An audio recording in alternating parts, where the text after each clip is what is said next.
Be honest. How many times have you hit the record button, looked at the camera, and thought, who the hell is this awkward robot? What if I told you that confidence isn't something you're born with? Maybe it's something you can build, a skill even if you're filming spicy content in nothing but thigh highs and self-doubt. Stick around because by the end of this video, you'll know how to turn the camera on and turn your real confidence all the way up without faking it for a second.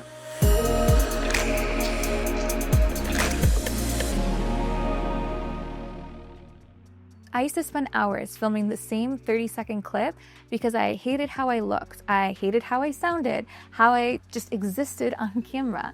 And if this sounds familiar, here's how I flip the energy and why the confidence isn't actually about being perfect, but it's about being present. By the end of this video, you are going to have 5 actionable strategies to feel confident and look confident on camera, whether you're filming TikToks or PPV content or long-form fan site videos. And trust me, these will work even when you're naked and feeling super vulnerable. First, we normalize the awkward phase. Yes, and this is the key takeaway. Confidence isn't a switch, it's actually a skill. So the first thing I'm gonna do is challenge you to just film a 30-second, I'm awkward and that's okay video. I know this is going to sound super silly, but if you haven't been on camera for a while, or if you haven't been on live cam for a while, for example, the first time you come back feels super scary. And it feels like this if you've been camming or performing or filming for years. I've been in this industry 13 years, and if I've taken a break from filming or creating content, every time I come back to it, I feel so awkward. I forget how to pose, how to move my body, which angles I look good in. Like, I'm a wreck. So the first thing I will do is I will take an awkward video. And usually how this works for me is I start with photos and then I move to the video. So I always shoot my photos before I film. And I've talked about this before. But the reason I do that is it allows me to get acquainted with my body. It allows me to replace the camera all over and figure out like, oh, I really like shooting from here, or this really makes me look good. And by the time I'm done with that photo shoot, I can then take a short, awkward video clip and run through those positions or start talking to the camera, and I can start to get past this like uncomfortable experience, this discomfort with myself, with what the person who watches this video is going to think, and I can get over that first bridge of I haven't done this in a while and now I'm going to do it again and it feels weird, it feels strange and out of body. So the first thing you're going to want to do is take the awkward video. I encourage the video most because this is going to get you over the biggest hurdle, but I do start with photos personally, and then I move to my awkward video, and then I start filming. This just helps me get reacquainted with everything, relearn my body, relearn my angles, and kind of relearn crash course style how to film again. Because if it's been a long time, you're going to forget. Number 2 is to realize that confidence comes with clarity. So if you go into your shoot and you are just winging it, if you don't have a plan for the content you're going to create, you are never going to feel confident about it. And I think this is where I really lean on GPTease AI personally, because I never used to script my videos.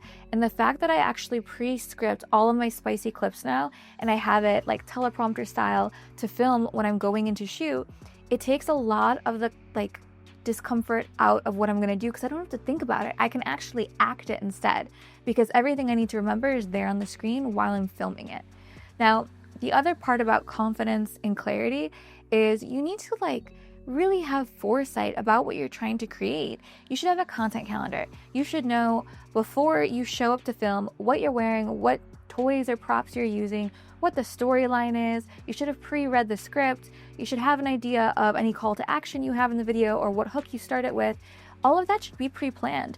If you're showing up and pressing record without any foresight, of course you don't feel confident. You're not prepared. And preparation is really half the battle. If you want to show up and feel good on camera, you should know what you're going to say. The next part I want to talk about is leveraging physicality. So you might notice in these videos, I have my shoulders back and my hair out of my face, or you'll see me do this out of habit to get my hair out of my face. You will see me kind of upright, straight, good posture, projecting my voice. I'm talking directly to the camera. I'm looking directly at the lens. But if I showed up differently, if I showed up small, if I had my hair in my face, or if I was really talking low under my breath, you wouldn't view me as confident. You wouldn't like watching the content. And this is how so many creators show up, not just in their content, but also in person at conferences, in panels, at expos or industry events. You need to use your physicality to take up space, to command attention, to be assertive, because there's a difference in what you project when you do that. If you need advice or if you need some kind of guidance on that assertive side or that confident side, I really highly recommend you follow some DOMs online. DOMs online tend to exude a lot of confidence and self-assurity, and I think that can be incredibly useful for creators who maybe aren't super confident in their own skin, or they've never had the freedom to explore themselves in certain ways. I think DOMs really help exude that and help encapsulate that really, really well. The number 4 thing I want to talk about is to start with low stakes content. You can get your confidence up by starting with short TikToks or little reels or YouTube shorts or little clips that you post in carousels across social, or little clips that you send off in locked PPVs to fans. You don't have to make everything a 15-minute video. Most fans aren't even going to watch that. Like, most fans are watching 5 minutes or less these days. So do the short form content and get yourself really comfortable with being on camera again. You can also just do throwaway clips, like shoot something one time through. Maybe you run through all the positions you want to hit and hit all the camera angles you want to do and run through your script, but you're not in lingerie, you're in your sweat still. Like, you can make that clip, do it as throwaway content. Hell, you can even sell it as BTS content. Someone will buy that. But the point is that you run through it, so when you actually go to act it out or actually go to hit record, you have no second guessing. You are pure confidence and you are exuding that through and through. Now, the last piece of this is that confidence is really amplified by data. You can go into your fan site data, you can go into your clip store data, you can go into your social media data and your insights, and you can pull all of the information and you can see that, hey, this clip worked, or this short form content worked, or this got a ton of unlocks, and you can analyze that and figure out why it happened. Is there something you're doing differently? Is there a different way you carry yourself? Did you prepare for that shoot differently? Did you fully script it with GPTease? Did you not script it at all? Like, you can pull from the data you have, the evidence, and then you can really analyze it, figure out why this performed well, isolate those incidents, isolate those reasons, and then replicate them. And this is where you're going to build even more confidence, because the more evidence you have to support that something works, the more confidence you'll have doing it again.